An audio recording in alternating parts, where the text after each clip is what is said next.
சீமான் அவர்கள் ஆதரவு தெரிவிச்சுட்டு வந்திருந்தாலும் இங்க இருக்கிற மீடியாக்கள் காட்ட மாட்டாங்க. அது ஏன் என்னன்னு எனக்கு பெரிய தெரியல. சீமான் அவர்கள் பேசினா யூடியூப்ல அது வந்து பயங்கரமா போடுவாங்க. யூடியூப்ல வந்து சேனல்காரங்களே வந்து பாலிம சேனல்கார யூடியூப்ல நடத்திட்டு இருக்காங்க. அங்க வந்து சீமான் பேசுறது வந்து யூடியூப்ல அப்லோட் பண்ணுவாங்க. அதே மாதிரி நியூஸ் 7 சேனல் வந்து அவங்களும் யூடியூப் சேனல் வச்சுக்கிறாங்க. சீமான் அவர்கள் பேட்டி எடுத்து யூடியூப்ல போடுவாங்க. நான் டிவில வந்து அவ்வளவா காட்ட மாட்டாங்க.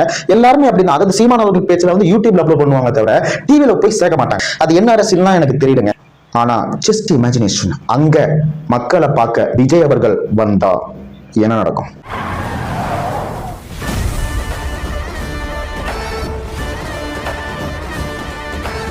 சாதா நியூஸ் இன்டர்நேஷனல் இஷ்யூவாகவும் என்ன ஏதுன்னு வந்து அரசும் கவனிக்கும். அதுக்கப்புறம் வந்து அங்க இருக்கிற மக்களுக்கு ஏதாச்சும் ஒரு சொல்யூஷனும் கிடைக்கும்.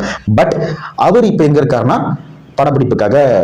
நான் இன்னைக்கு போறது வந்து ஜனநாயகன் படத்தினுடைய வேலைக்காக போறேன்.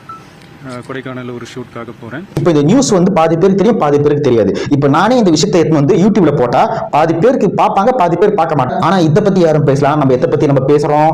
ரவி மோகன் அவர்களுக்கு விவாகரத்தா அப்படிலாம் பேசிட்டு இருக்கிறோம். ஹேண்டில் கீழே லிங்க் இருக்கு, அது டச் பண்ணீங்கன்னா ஃபுல் வீடியோ வரும். அப்படி மறக்காம சேனலை சப்ஸ்கிரைப் பண்ணுங்க.